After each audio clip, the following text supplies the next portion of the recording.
Nous sommes en compagnie de Laurent Albi, responsable des traders live chez Day. Bonjour Laurent. Bonjour Lucie, bonjour Antoine. Bonjour Laurent. Alors vous venez régulièrement sur notre plateau parler de recommandations que vous avez, que vous voyez sur les marchés pour vos clients des traders live. Alors vous prenez des positions, vous avez pris des positions notamment sur l'AUD-USD. On va revenir sur... Non, sur le NZD-USD.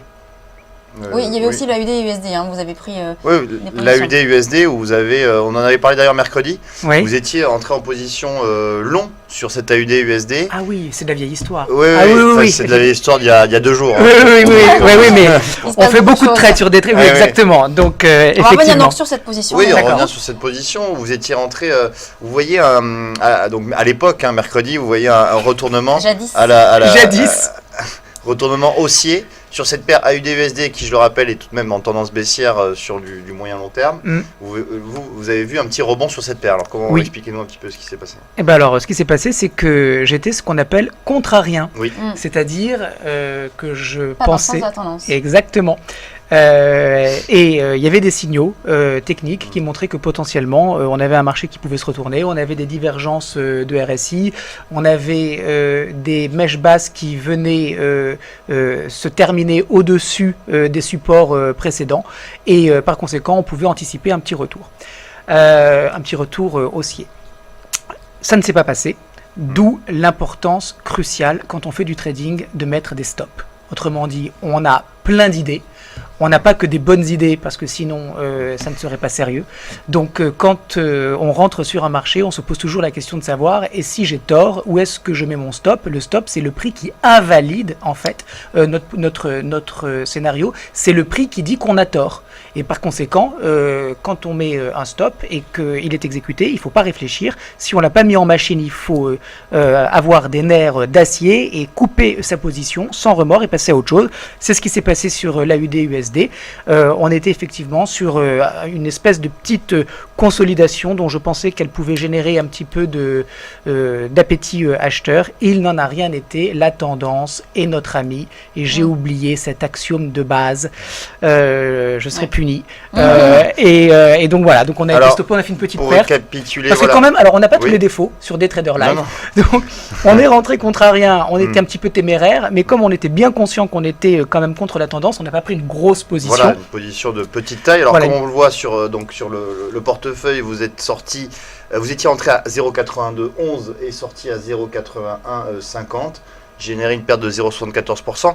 Ceci étant, il est à rappeler que votre portefeuille est en progression de 4,55% depuis le début du mois de janvier. Oui, voilà, donc ça fait partie aussi des opérations de trading. Quand on a une conviction, même si elle est contrarienne, c'est de savoir bien doser son money management de façon à ce que quand on a tort, on ne perde pas la moitié de son capital de trading. Alors on va revenir sur une autre position que vous avez prise également, qui était donc là, le NZD-USD. Oui. Donc toujours cette paire libellée en dollars.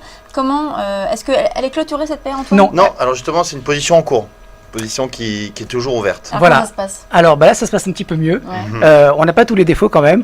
Donc quand on a vu que l'AUD était faible et que face au dollar et que le NZD est encore plus faible en ce moment, on a ouvert donc une position vendeuse sur le NZD USD.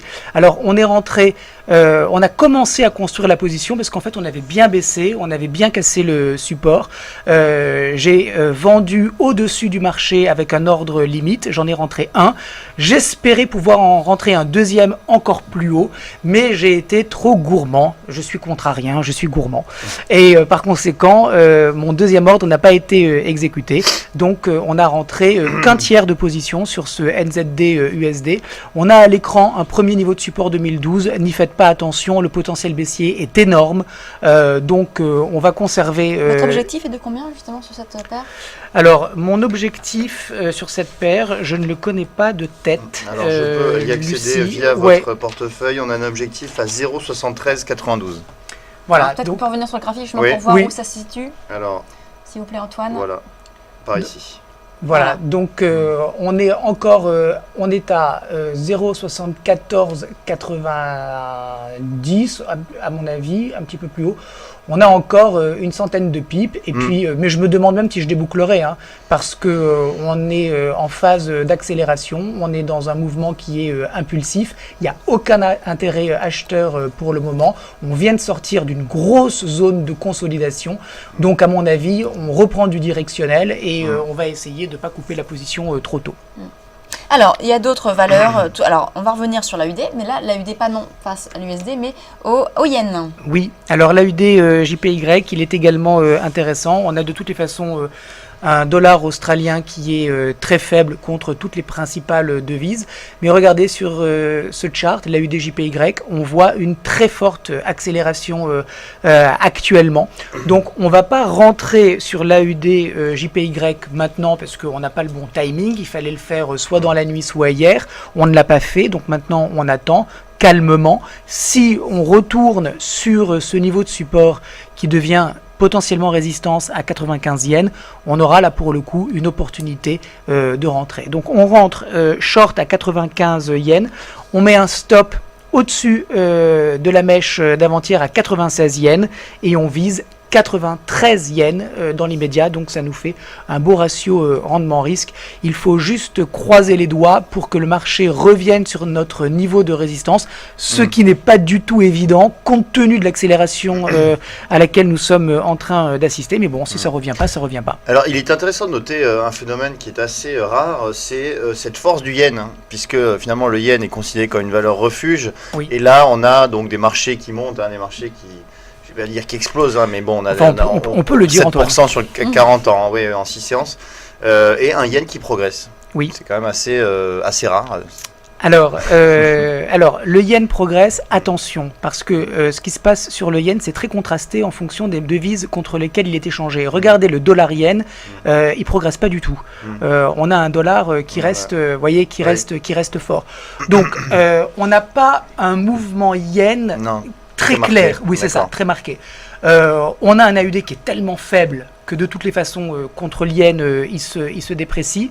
Mais je ne sais pas si je pourrais affirmer ce matin qu'on a un yen qui globalement s'apprécie face aux autres monnaies. C'est vrai que face à l'euro qui lui aussi est tellement faible, le yen s'apprécie. Mais si vous regardez le GBP JPY, j'ai l'impression que c'est un petit peu moins clair. Le GBP JPY, on est sur une baisse du sterling face au yen. Ouais. Par contre, l'euro yen, c'est intéressant, configuration graphique intéressante. On a cette cassure des 135 correspondant à un support de moyen terme ce matin. Alors, l'euro yen. Effectivement, une force du yen. Hein, oui, alors bon, en fait, est-ce que c'est vraiment la force du yen ou est-ce que c'est plutôt la faiblesse de l'euro? Oui, alors. Bon, un peu des deux. Un peu des deux. Moi, ce que je regarde quand même, et ce que je vois sur ce chart de l'euro-yen, si on le remonte, c'est qu'on a un mouvement impulsif qui se compte en 5 vagues. On a une très grosse 3, assez monstrueuse d'ailleurs. Et ce que nous dit la théorie d'Elliott, c'est que quand on a une vague qui est disproportionnée par rapport aux autres, en l'occurrence la 3, en général la 1 est équivalente à la 5. Donc là, on saurait déjà l'objectif de la 5, presque, probablement. Alors, ça peut quand même se tenter, Antoine. Hein. Si on retourne sur les 135 yens, on peut éventuellement rentrer un petit ordre limite de vente pour aller un petit peu plus bas. Mais c'est pas franchement ce que je privilégie ce matin. On a tellement baissé déjà. Mais remarquez, si vous pouvez mettre le chart en hebdomadaire, vous allez voir, c'est quand même assez incroyable. Si on met... Sur du long terme. Regardez, on est quand même avec un énorme gouffre devant nous. Ouais. Mais là, on casse un niveau très important. Très important, tout à fait. 135 était vraiment un support majeur. Oui. Un support majeur de moyen terme. On n'avait pas atteint ce niveau depuis novembre 2013. Tout à fait. C'est pour ça que c'est toujours approprié et d'actualité de parler de vendre l'euro face au yen sur un pullback autour des 135 yens en visant, regardez, cette zone de support suivante autour de 130 yens. Donc c'est plutôt un trade qui se porterait là sur plusieurs semaines, à moins qu'on voit une déconfiture totale de l'euro, mais bon, c'est pas franchement non plus ce que j'anticipe, mais on pourrait avoir une position vendeuse sur plusieurs semaines sur l'euro-yen avec un stop large, parce qu'il va y avoir de la volatilité, ça risque de pas mal bouger. Se mettre dans le sens de la tendance, c'est une bonne chose. Mettre un stop trop serré, c'est peut-être moins intelligent.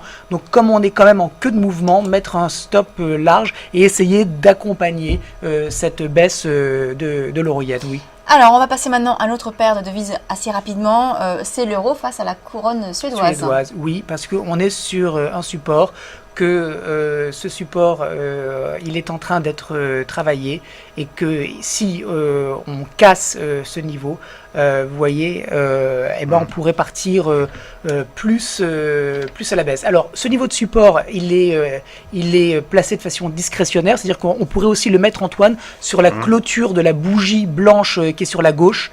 Le petit sommet à gauche, en bas à gauche. Le petit sommet de la bougie blanche. En bas à gauche, pas en haut à droite. En bas à gauche. Encore à gauche, encore à gauche. Voilà. Ouais. Si on baisse le support sur cette clôture, on va voir qu'on est sur le support. Vous voyez, donc on est. Vous voyez, voilà. Donc on est pile poil sur le support. Donc ça se surveille. Mais compte tenu de la faiblesse de l'euro et compte tenu de la bougie de vente d'hier, moi j'anticipe une cassure possible de ce niveau avec un retour sur les 9 couronnes 21. Merci Laurent Albi, responsable des Traders Live. On va marquer une pause et on se retrouve dans quelques instants pour la suite de Direct Investisseur.